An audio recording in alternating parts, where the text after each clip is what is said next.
Hi everyone, my name is Sumedha Mohan and I am a high school junior from Lagos, Nigeria. Today, I am here on behalf of the Teen Pop magazine. The Teen Pop magazine, which is the first online magazine for high schoolers that gives young, aspiring journalists the opportunity to share their voice, build their writing portfolio, and receive peer feedback and mentorship in the editorial industry.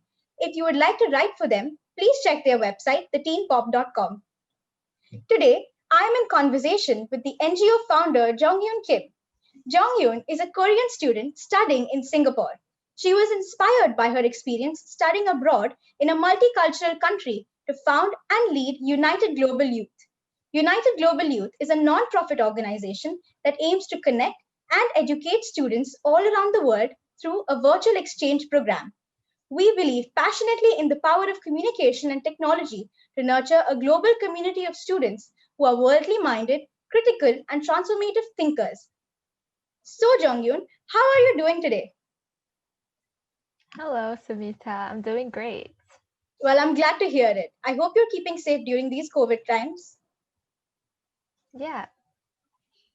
Well, that's absolutely amazing to hear. So, let's move on to our first question. How many years did it take for you to work on this idea, and why did it take till 2020 to finally launch it? Well, I've always had an idea that I wanted to start something, maybe an initiative to connect students globally, and but I wasn't really sure of what that initiative would be. So what happened this year was that, the COVID-19 pandemic struck the entire world, and what happened was that my high school actually we used to have annual physical exchange programs, but then we converted to having virtual exchange programs. So it was the first one we ever had. And my school, since it was the very first one we had, my school sort of recruited the students as not participants, but organizers. So we had the experience of actually building the program from scratch and like designing the curriculum and how it'll be carried out. So I had an amazing experience with my own school's virtual exchange program. And then after that, I thought, oh, this is actually a great idea. Maybe I should implement this and maybe I should start my own virtual exchange program with maybe a separate organization, not connected with the school, so that I could let other people, let more students around the world have the same amazing experience of a virtual exchange program. And I think 2020 was really, the right time to start such a virtual exchange program because, everyone is staying at home. We're getting more used to having technology around us. So I think 2020 was really the appropriate year for it to launch. And thus, I decided to bite the bullet and found this United Global Youth, our organization, to launch the virtual exchange program. That is so amazing and it's so commendable because you wouldn't generally believe that during such trying times somebody would take the initiative to start to start an NGO, given the fact that the entire global economy is very trying right now, and it is just so highly commendable. I have no words to express what I'm feeling right now. Thank you.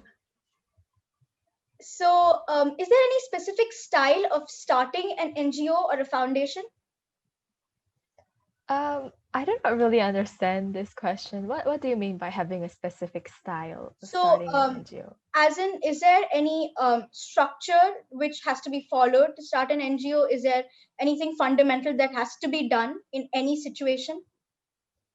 Oh, this really depends. Before I founded my NGO, I had to do research, of course, and I found that in certain countries it was compulsory to sign up with the government. So you have to, get the official documents done.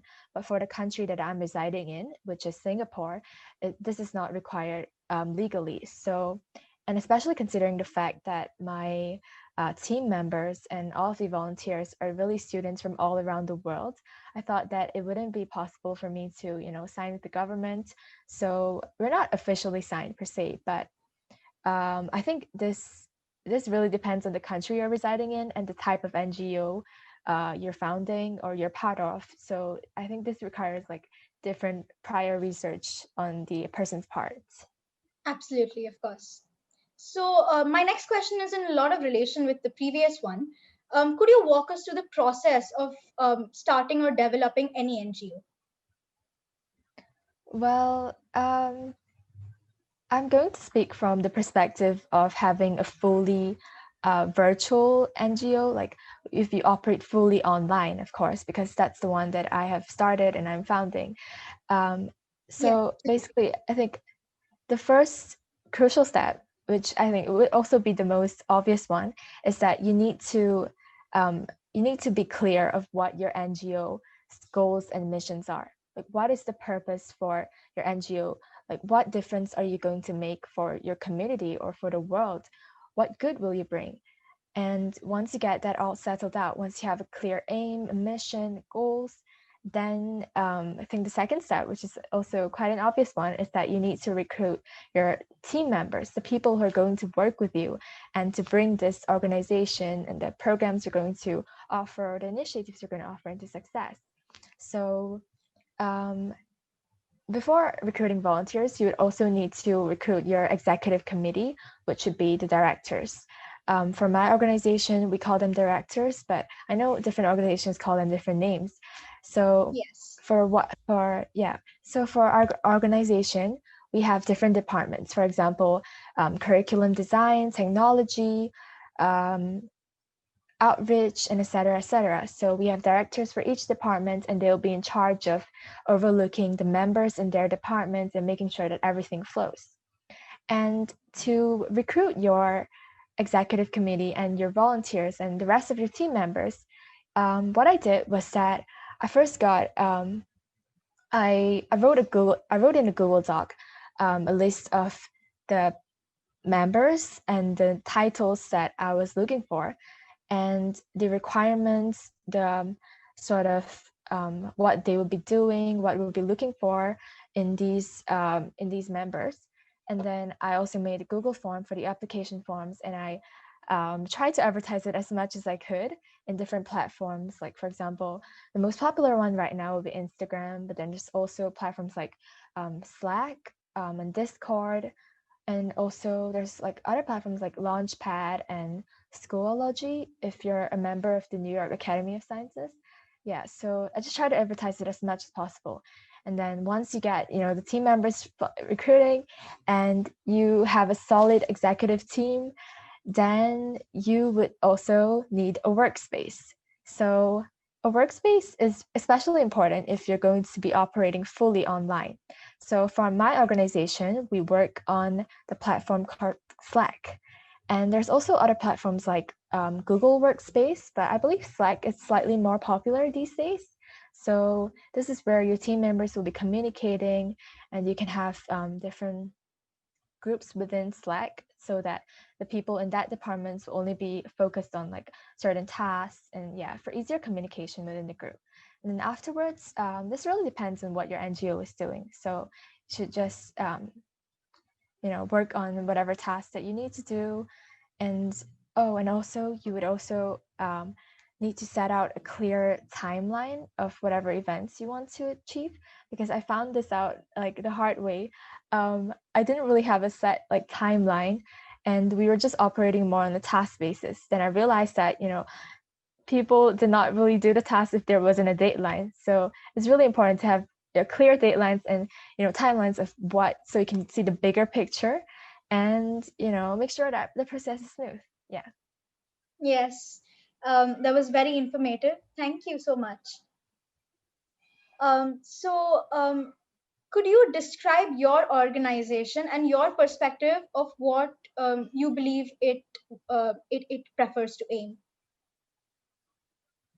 Well, I think you did a great job of explaining our organization's missions and goals just now. But to further reiterate, our organization is called United Global Youth. And as the name suggests, our main goal is that we really want to bring students and just people all around the world from different cultures, from different backgrounds, different stories, whatever age, whatever background you're from, and connect them together to make them form like friendships, to have them to have new experiences. And this is what we plan to achieve through our virtual exchange program. our organization is planning to expand further on once we successfully launch the virtual exchange program, which is launching next year. So, yeah, we are still in our baby steps per se, since we haven't launched our program yet, but we are planning on further expanding. Yeah. So I wish you all the luck and success for your program, and I really hope that it is a success. Thank you. Now, we all know that for starting any organization or NGO for that matter, there needs to be a steady inflow of cash. And given that it is an NGO, you must be requiring funds. So, how do you manage to source and handle your funds? Well, regarding this matter, our organization actually works on zero funds at all. So we do not require any funding, considering like the programs we offer are also non-profit based. We don't have application fees or anything. But this also means that we work solely on from volunteers. So the people who work within our team, they're all volunteers. They do not get paid.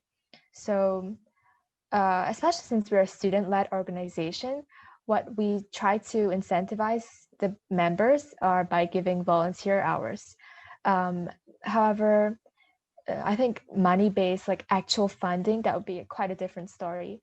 So I do not think I'll be in the right position to talk about this, but I have Yes. heard that there's organizations that work with like GoFundMe websites, or you could just send out like cold emails to like a lot of potential sponsors and hope for the best. But yeah, I don't think I'll be able to properly answer this question.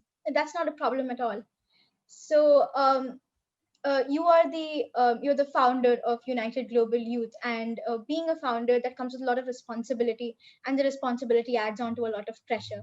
So, when you feel fear or discouragement, or you feel put down or let down, how do you essentially bring yourself up? How do you boost your own confidence, putting your life into perspective?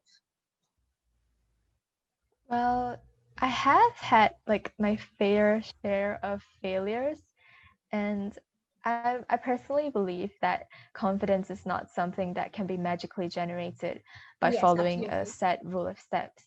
It's just, I found that most of the times it just really blossoms from within. Once you get the ball rolling, once you just put your foot forward, then you start to realize that, hey, this thing is not as scary as I thought it would be. It's not as hard as I thought it would be. And there's so much potential. So I think for most of my life, whenever I found that I am really discouraged and I'm just scared of trying, I just try with no confidence. I found that it is possible. You try with no confidence. You think to yourself, oh, like, I don't think I'll be able to do this, but hey, at least I tried. At least I tried. If it works out, then it's great. But if it doesn't work out, lesson learned, it's no big deal. So just once you start, just put your foot forward, and then the confidence just blossoms from within, because maybe you start to accomplish little successes along the way, then it just really builds upon you, and then you start to become more confident toward yourself and your goals and everything. Yeah, so that's how I Absolutely. view it. Absolutely. I completely agree with that. Like I already mentioned, being the leader of an NGO comes with a lot of responsibility, and all of us know that nothing in life comes easy, right? We have to face a lot of difficulty, and challenges and obstacles are thrown our way every time. So, what was the hardest thing that you had to face, or what is the hardest thing that you face while running your NGO? As in, on a daily basis, what are the obstacles that you have to overcome in order to keep your organization afloat? Well, I think one of the main, differentiating factors between an NGO and a normal company would be that we run on volunteers.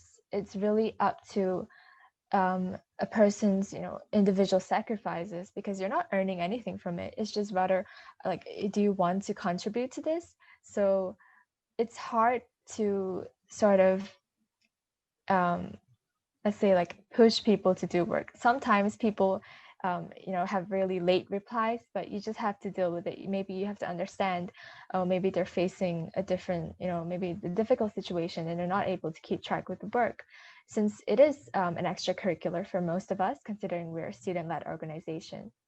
Oh, and there's also, yeah, you really have to consider that different people part of your organization may be facing different situations. Like, for example, my organization, there was actually a team member who couldn't complete her task because I think her country, like the area, the region that she lived in, they faced a natural disaster. It's like typhoon. So she could not complete her work, and that is completely understandable, and you just have to, you know uh, Yes, you we have to, understand. yeah. It's a situation out of her control. Yeah, so that is really, a differentiating factor between an NGO. So that will be the main obstacle, I guess, we face as we operate our NGO. And I guess there will be more obstacles along our way as we continue with our programs and as we further expand. But as of now, I think, yeah, that is just the main obstacle that we're facing. Yes, and I do hope that all the obstacles that you face in the future, you are able to overcome it successfully. Thank you.